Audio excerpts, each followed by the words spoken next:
In this movie, I'm going to show you the solution that I came up with to the create a log file assignment. Now, if you haven't completed that assignment yet, I encourage you to try it on your own first. It's one of the best ways you're going to learn how to put all of these pieces together. And then once you have, you can review my solution and see how close we are. They may not be exact, and that's okay. There are a lot of different ways that you can approach these problems, but I'll show you mine. So the first requirement of the assignment was to make sure that we had a logs directory and to make sure that it was available to the web server. In this case, I made sure that the web server actually owns that file. www is my web server. Yours might be something else. The other way to approach it would be to set the permissions on that file to something different. Mine are set so that the owner has read and write privileges to it. Other people just have read privileges. We could change those, and if it wasn't the owner, then we certainly would need to make everyone, for example, be also read and write. But once we have the log file set up, then we're all set to move on to the second requirement. The second requirement was for us to code this log action inside functions.php. And you'll see that the first thing I did was I figured out where that log file ought to be. Even though it doesn't necessarily exist yet, where will it be? And I used siteroot and ds to say, well, it's in the logs directory and it will be called log.txt. Now, the way I decided to write the file was using append.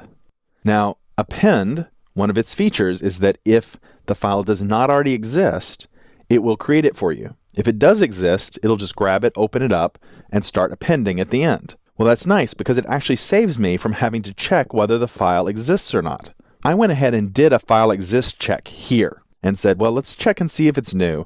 And the reason why is because once I'm done with all my writing, I decided to do a chmod at the end to say, well, make sure that the log file is 0755. Now, that's an optional step. You don't have to do those two steps. I went ahead and did it. Append has that functionality built in already where it will either create a new one or append to the end of the old one. So I open it up in append mode. So I'm all set. The pointer's at the end of the file, ready to write. I went ahead and figured out what my timestamp would be using the string ftime function, using just PHP's time. We saw how to do that earlier. And then I assembled the content that I wanted to output all together into a variable. And I said, we're going to put the timestamp, then a pipe, one of those upright bars, the action, colon, and then the message, and then new line at the end. Notice that, the \n, and that's in double quotes. Double quotes are important because we're using this special character.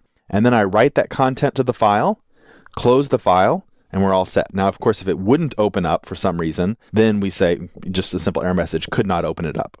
So that's all there is to writing the log action. And now we can call that action whenever we want. And here we'll do that in our login.php. We just simply say log action and then login we'll call. And then what are we going to pass in? We'll pass in the username and the logged in as the message. And that's all there is to it. Now we can log things to the log file that easily. So that takes care of the second part of the assignment that I gave you, which was to write that log action and use it. And then the next thing we want to do is be able to read that log file back in. I went ahead and said where we should be able to find the log file. Now, since we have this in both places, potentially this could be something that we'd set up in our config so that we could look in our configuration and know where the log file is instead of having to repeat it several times throughout our code. But for now, this will do.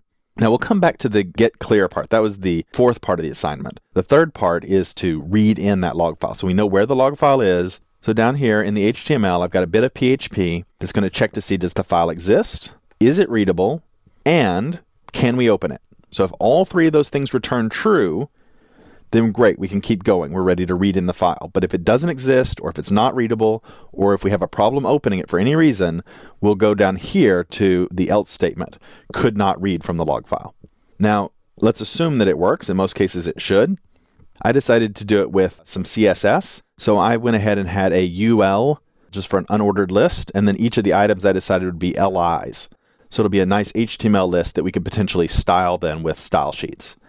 So here's the important part though. I do the loop until we get to the end of the file, while not equal to the end of the file, get each line. And I decided to use fgets. You could have used fread or something that would have been fine. The reason fgets works so well is because we know that each line in the log file has a new line return after it. We don't necessarily know how long it is, but we know that there's a new line. So fgets handles that for us. It says, get the next bit of information until you get to a new line. So for line-by-line files, fgets is the best way to go. And then I went ahead and added a little bit of text here, an if statement, before I actually output the entry.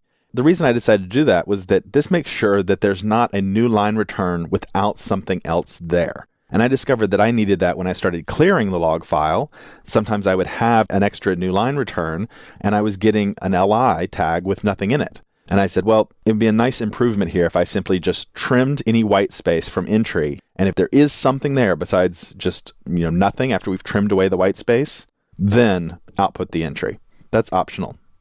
And then the fourth part of the assignment was this clearing the log file. So I pretty much gave you what the link tag should be to make that happen. The part that you really need to code is up here. If get clear equals true, let me just expand this, and you'll see file put contents is what I decided to use. And I told the log file, put the contents, nothing in that file.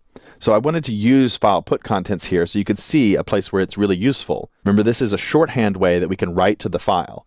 Now, I could have also opened up the file using overwrite and written in the file logs cleared. I decided to go ahead and do it with this one line, clear out the log file by putting nothing in it, and then add in that first log entry saying that the logs were cleared. And finally, I said redirect to. You'll see why that's true in a second when we try this out. It'll redirect to the same page so that the URL won't have clear equals true anymore in it. We'll see that in action. Let's take a look. So I'll go and open up a new Firefox window, and we'll go to localhost, photo gallery public, and then where I want to go is actually into admin login.php. And we'll try that out. Now I'm going to log in as K Skoglund with secret PWD. That was my password, secret PWD. Now I'm logged in. It should have logged that. Let's take a look at our log file, view log file. And sure enough, here we are. We've got some old logs there. We've got the new entry that I just created. And if I click create log file, it then clears out the logs and we start over again. Now I wanted to show you what I mean by that last redirect here. Let's take that out for a second. And let's just reload the page, log file. Okay. And let's clear the log file. Now, because I didn't redirect, notice here that clear is equal to true. That might cause us to inadvertently clear the log file again. So by redirecting instead, I make sure that I clear out that parameter that was sent so that now, once we've cleared it, it's gone and it has to actually click the link in order to get that clearing effect again. So while that wasn't part of the assignment, that is just a good practice to be in to keep track of what is up in that URL string, because that is something that the user could, reload the page, they could bookmark it. So if you don't want something sort of dangerous or destructive up in there, you want to make sure that you don't leave it up in there. So hopefully you got the same results and you got it working. If not, go back, rewind the movie, see what I did, try it on your own till you get it right. When you're ready, I'll meet you in the next chapter where we'll talk about uploading files via a web form.